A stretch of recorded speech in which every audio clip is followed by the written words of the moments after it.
So my name is Lindsey Woods. I've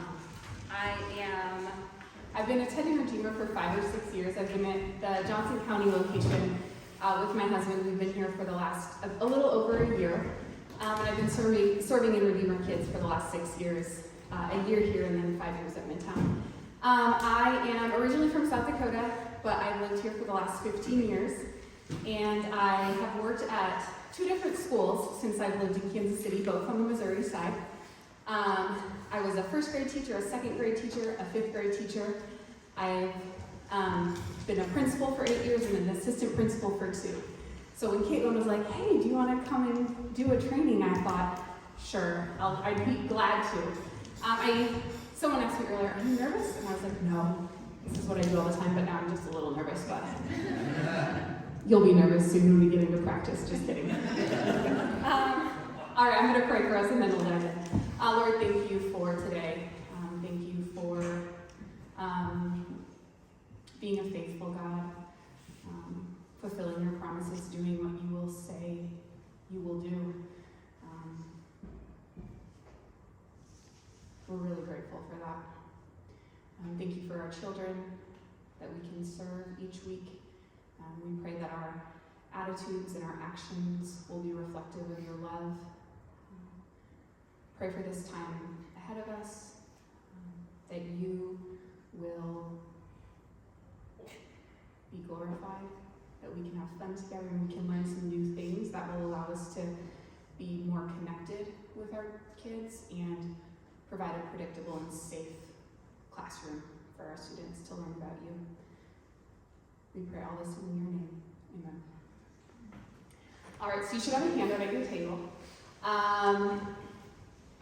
So a couple things to know about me. I am going to be asking for audience participation. I will leave it open. I might point at someone and say, why don't you share out? So just know that this is a team, a community. It may or may not happen. It will. Second, we're going to do some practice today with a partner or with your tables, which at times can feel like a little like, oh, this is weird. I'm like practicing things that I'm going to do with kids, with adults. It may be weird, but it'll make you feel more confident when you get in front of kids to try it. So when we get there, just go for it. Just go for it. I do this with my teachers every week, and it's normal, and it's sometimes weird, but it makes you better. So give it a try when we get there. All right, so I'm going to give you some time on your own. There's 3 reflection questions.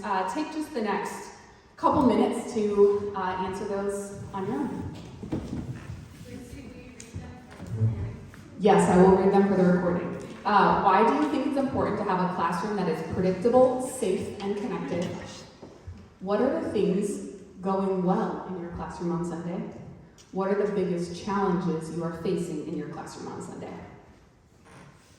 All right, and even if you're not done, we've got some general brain waves towards those questions. Talk with the folks at your table about each of those questions. All right, go ahead and bring those conversations to a close. Would love to hear from a couple of folks. What are some things think about question 2. What are some things that have been going well in your classrooms? Feel free just to shout it out. Participation. Kids are participating, that's helpful.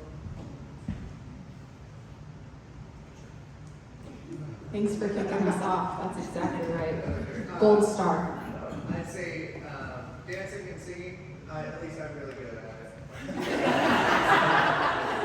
That's right.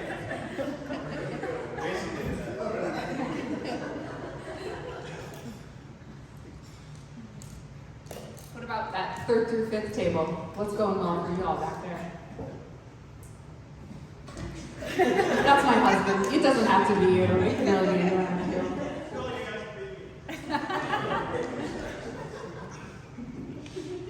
I would say like the structure and the malleability and just like the lessons and how they're consistent, like how it's being delivered.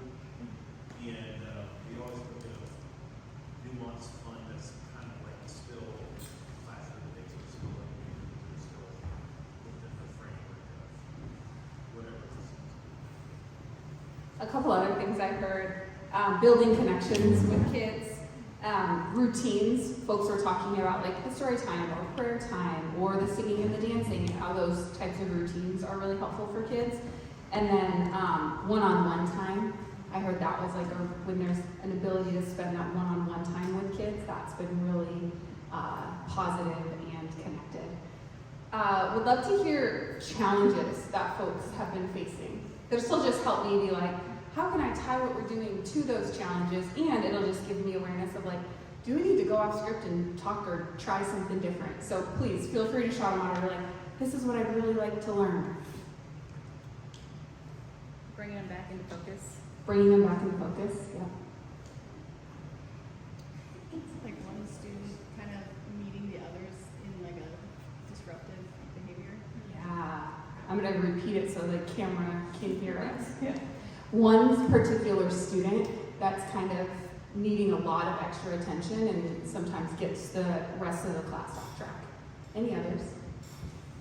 Age gaps or learning gaps, pre-K, here 4s up through like older 6s. Yes, the age variance and the developmental differences. Any others? Well, I think those are three really real challenges that are probably applicable to most classes. Some of what we're going to do today is really going to address that. And what I hope is that as we go into these different strategies and like tools, that you can really consider, how would I apply this to my classroom? Who's the kid that I could really see using this strategy? So the way I was kind of thinking about this is there are proactive things we can do to support 90% of our students. And then there are some reactive things when you've kind of exhausted your tool belt of the proactive. What do I do for that 1 or 2 kids that just aren't quite with me and are distracting themselves or distracting the community? So we'll get a chance to hopefully try both of those things today. Before we transition to that, when I think about a classroom, this was in our like outcome at the top, but a predictable, safe classroom is, I think, really important, because when kids feel safe, their guards come down a little bit and it frees them up to learn. And I think one of the ways we can create a really safe classroom environment is by being really clear. And the phrase that we use all the time at my school is clear as kind. If I'm really clear about what I expect from my students, they're not guessing or in their head wondering, but they know what the expectation is, and that's kind to them because they don't have to use their mental energy thinking about, well, does this teacher think I could do this? Do they think I can do this? It's like, no, here's what I set for you. I think the second mindset that's really important is I am responsible for creating my classroom environment. We're working with 3, 4, 9, 10-year-olds. Yes, they are kids, and a lot of them together can feel like a lot, but ultimately, at the end of the day, I'm the adult, and the actions that I take and the mindsets that I have about these kids plays out into the classroom. So it's not a kid's fault. It's my job as the leader of the classroom to create that safe environment. And I know, I was telling my husband on the way, I know everyone in here has the will to do that, and I know a lot of us have a lot of skills, and sometimes it's helpful to be like, what other tools do I need when it feels like this is a little chaotic and out of control? I think, raise your hand if you felt like your classroom has been a little chaotic or out of control at some point. Yep, I felt that way too. All right, so with that, let's talk about our proactive strategies. You can flip to the top of the next page. So when I say proactive strategies, right underneath that headline, what do I mean? Can you read that out for us, Caitlin? Yeah, these are strategies that address 90% of children's behaviors and are done before you even need to give a correction. They are rooted in clarity and connection, which creates safety. Excellent. So this first strategy is called pre-lesson connection. Can someone read out what's the purpose of this strategy? Go ahead. Before the lesson even begins, build connection and set expectations for players. So some of you mentioned there are 1 to 2 to sometimes 3 to 5, depending on the day, kids that just need something different. And you know, oh, I know this friend is going to need something. So take a second to read through a strategy that we use in our room that allows us to proactively set our classroom up. Take 30 seconds.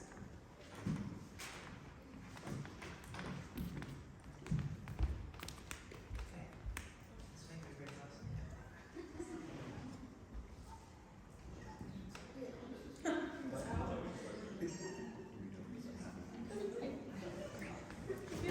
So where it says how to use this strategy, just read that out. To each other? Just to yourself. Okay. I'm showing the camera. I started with Connor and. Oh, you can see clear as kind. I wasn't quite clear there. So just read it to yourself. Take 20 more seconds.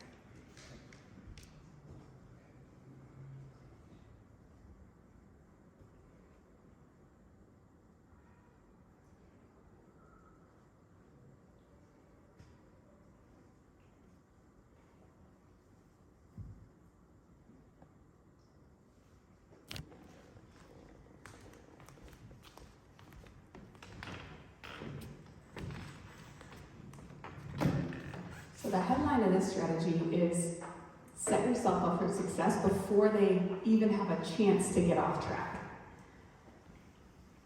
I'm going to model what it looks like to do this little conversation. This is by no means how your conversation needs to sound. I just want you to kind of hear, like, this is what it sounds like, and then you'll get a chance to practice it. So just to kind of outline it, we start every Sunday with 5 to 10 minutes of free choice time. This is not run around the classroom time. That's, even saying that, I'm like, that's not going to start me off well. This is choose an activity at a station, blocks, Connect 4, drawing. They get 30 seconds to choose it. They find their seat, not running around, they find their seat, and they get to do that activity for 5 to 10 minutes. I have a timer going and everything. So while that activity is going on, I'll go over to one of my friends who I know I'm going to need to spend a little more time with you today to make sure that the rest of this class is set up for success, and I'll have a conversation that sounds like this.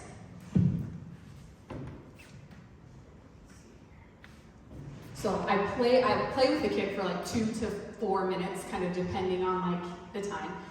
And I'm going to actually just pretend that there's a child here because it's less awkward for me, even though it might look awkward for you all. So thanks, guys. So I'd say something like, we've played, I said, hey, so let's make today a really great day of class. What are the things, this is again, 3rd through 5th grade, 2nd graders could probably do this, 1st graders could probably do this. What are the things that you want to do today to be really successful in class? They'll say, I want to make sure to keep my voice silent when other kids are talking. Yeah, I'm going to be looking for that, and I'm also going to be looking for your bottom to stay in your seat during story time. Got it? Great. We're going to come back in about 5 minutes, so keep playing those Legos. All right. What did you notice were some of the effective things in that conversation? Shout them out. Yep, kids level. Kind voice. Say that again.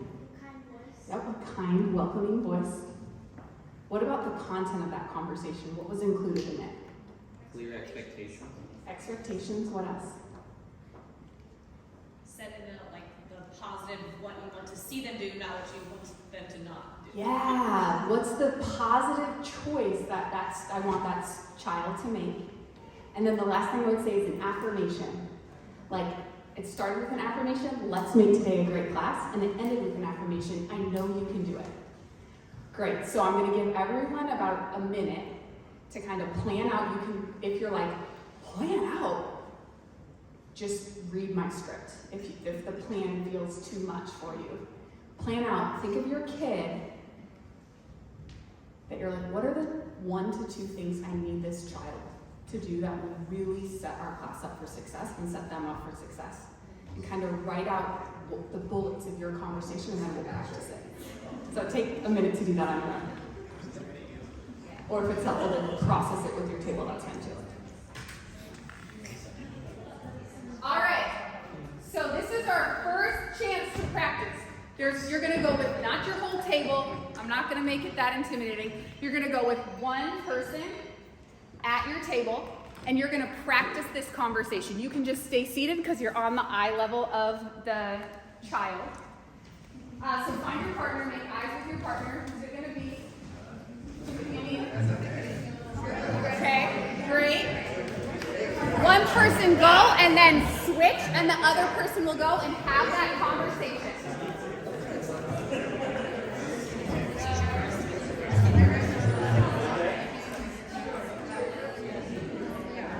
One thing that's looking really good across the room is folks are using a really kind and welcoming tone. There's 2 pushes. Push 1, actually role play it. A lot of people are talking about the conversation, but not doing the conversation. So now that you've talked about it, which you kind of got to do to build comfortability with your partner because it's weird, and give the context. Now actually practice the conversation. The second thing is clear is kind. The most directions you can give are 2 things. If you say more than 2 things, too much. So think, what are the 2 things, or 1? If you're with the littles, it might just be 1 expectation. What's the 1 or 2 things? And just hone in on those. All right, let's dive back in, actually practice. Continue with the kind tone. 1 to 2 things, go ahead. Excellent work. Really nice job. I actually saw people practicing this time. Really good work. And what was neat when I saw people try it is people started kind of bringing in their own style and things that felt comfortable to them. Beautiful. All right, we're going to go on to strategy, proactive strategy 2. Set and follow through on expectations. Can someone from my table up in the front corner here read out the purpose of this strategy? Sure. Clearly set the expectations you want to see from students and affirm students who are meeting the expectation.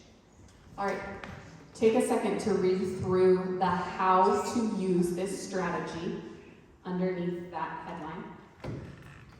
So this is the bread and butter of any classroom management. If you are a teacher, you will know this is what you do all the livelong day.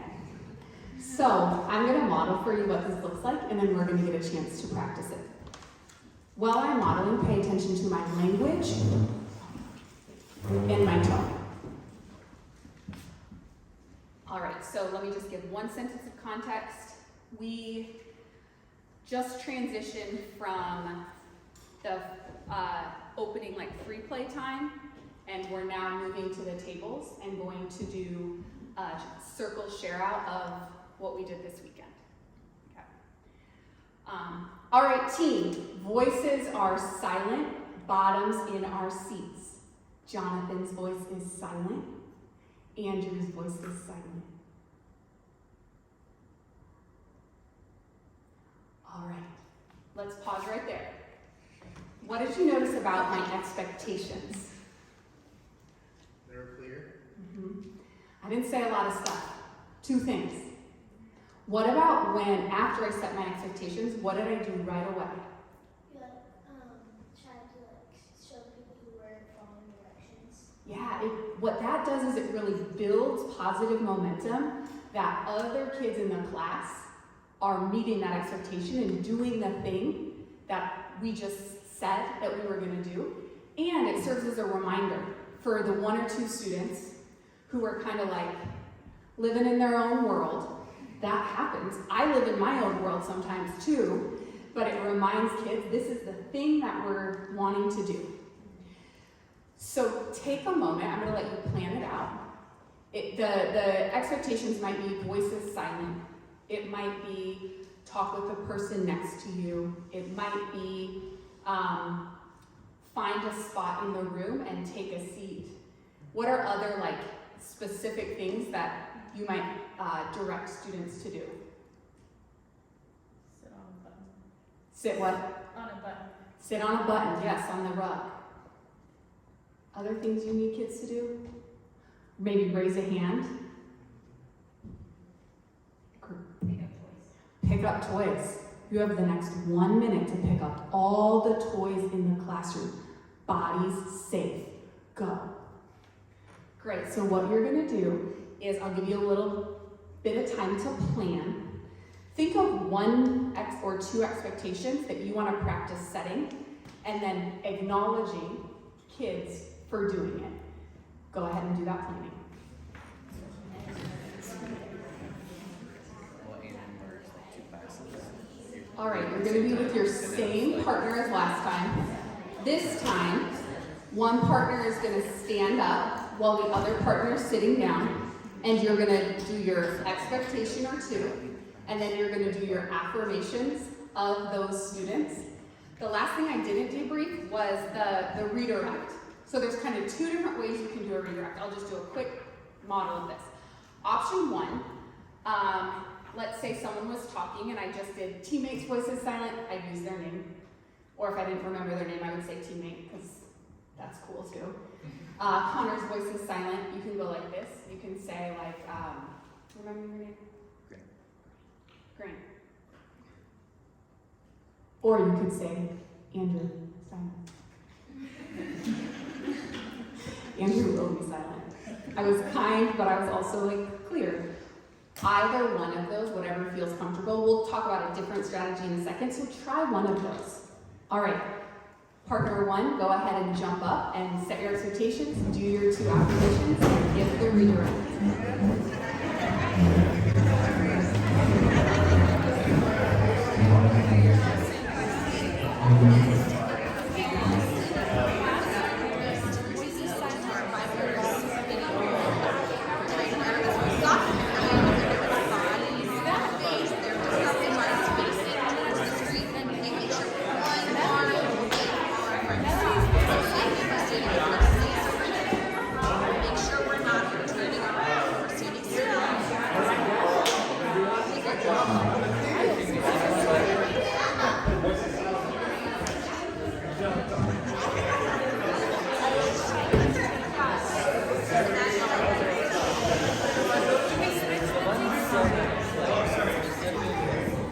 Go ahead and switch, and if you finish, try it again.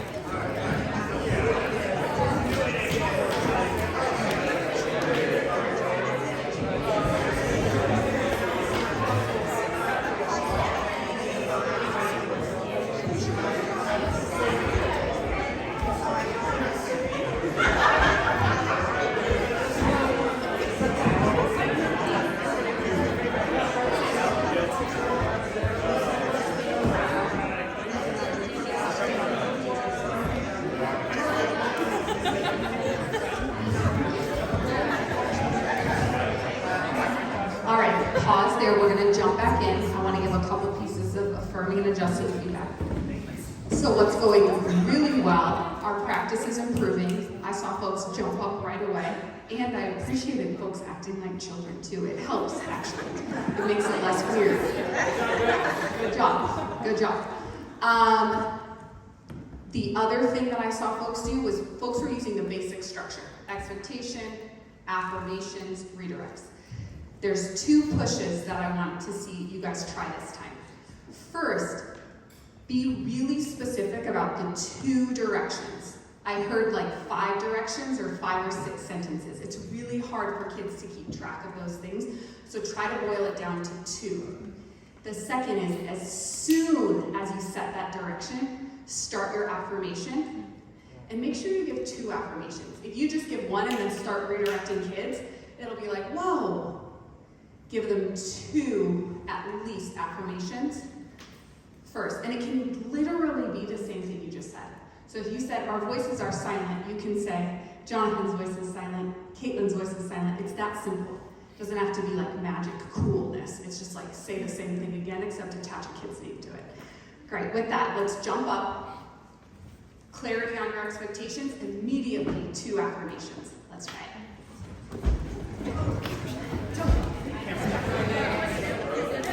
Really excellent job. Give your partner a fist bump or a high five. The level of clarity followed by the immediate affirmations was super strong, and I know that our kids are really going to understand clearly what they're needing to do and feel affirmed when they make that choice. All right, we're going to go on to strategy 3, proximity. What is the purpose of this strategy? Could someone from my table over here read out the purpose? Use your physical presence to support students in meeting expectations. Great. So take a moment just to read through the bullets of this strategy. Any point during class. It doesn't just have to be one time. Let's hear from both. When do you see yourself using the proximity strategy? Shout it out. During the lesson. During when you're teaching. Yep, during the actual lesson. When else? When they're being disrupted. Yeah, so if you set the expectation that a student's still being disrupted, you can move towards the student. Any other ideas or thoughts?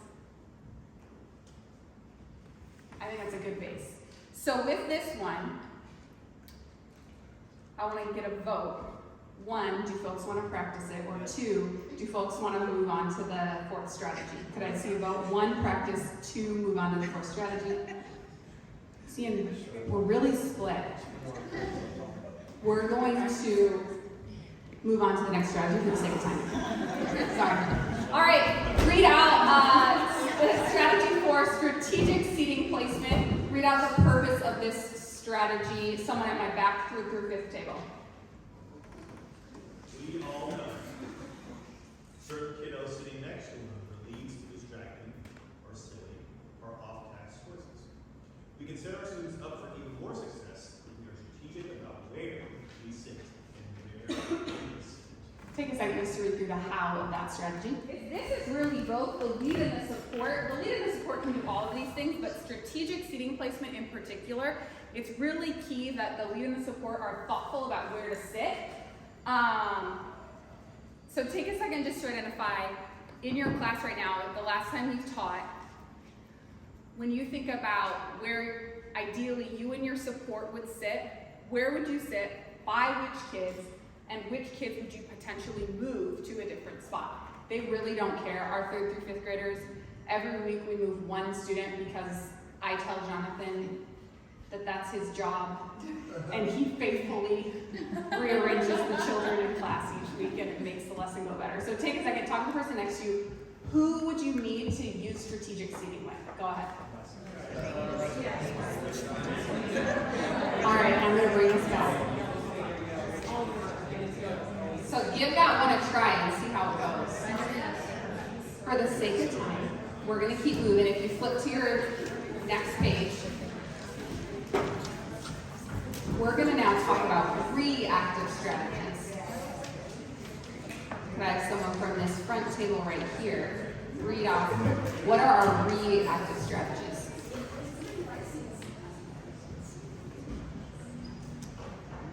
Don't be shy, Grant. To maintain the dignity of the child and communicate the choices they are making are not supporting them or the community. Great, so that's our first reactive strategy. You've tried all the moves that you know how, and you're still going to, at times, have a student that isn't following the expectation, and we need to follow up with that student. So take a moment, I said when to use the strategy, take a moment under strategy 1 and read how to use this strategy.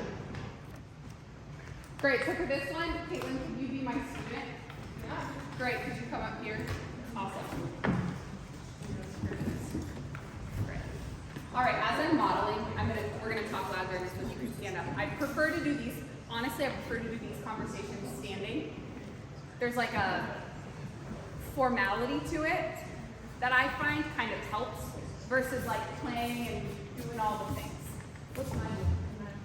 You're the student. What am I being disrupted? You have been disrupted. Attitude. I'm trying to think. You gotta know the characters. You kind of have like a attitude. Yeah. All right. Pay attention to my body language and my tone. All right. I wouldn't say that. All right. Okay, and can you go here so that they can see? Oh, right. Okay, so Caitlin, I've asked you. I'm going to talk louder than I normally would. Yeah, right. Microphone, handy. So Caitlin, I've asked you 3 times to turn your voice silent, and you've continued to talk. It is distracting to our whole team. Your voice needs to be silent when I or teammates are talking. What are you going to do differently?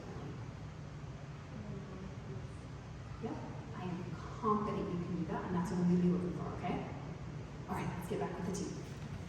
All right. Good job, Caleb. Round of applause for our student leader. What did you notice, shout it out, what did you notice about the tone of the conversation? I think more stern. Yep, more stern, more matter of fact. What about the language that I used? Direct. Yep, It was honest. Too. Yeah. I've asked you so many times, and you're not. yep. State the feedback.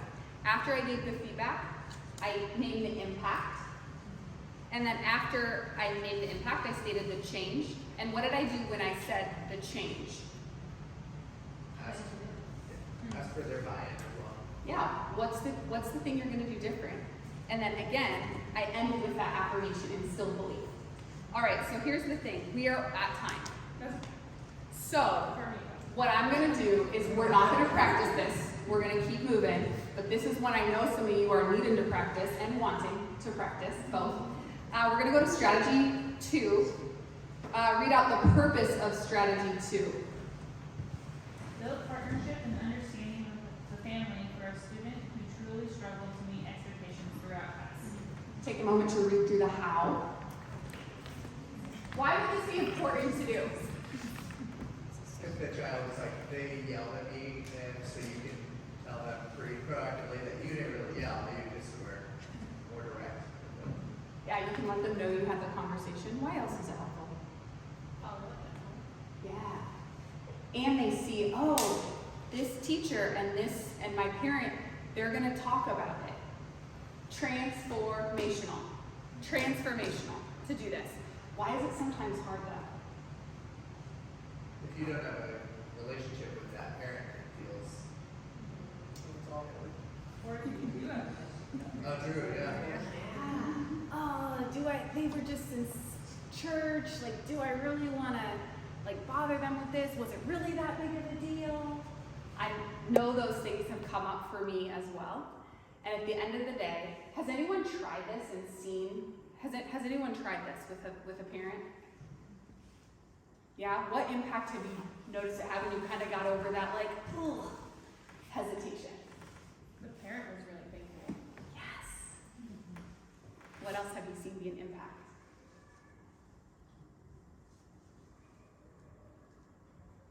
The behavior changes. I did this one time. So I was at Midtown forever, so all the kids and families knew me because I was there for 5 years, and I started with them in 1st grade, and I worked with them all the way through 5th grade.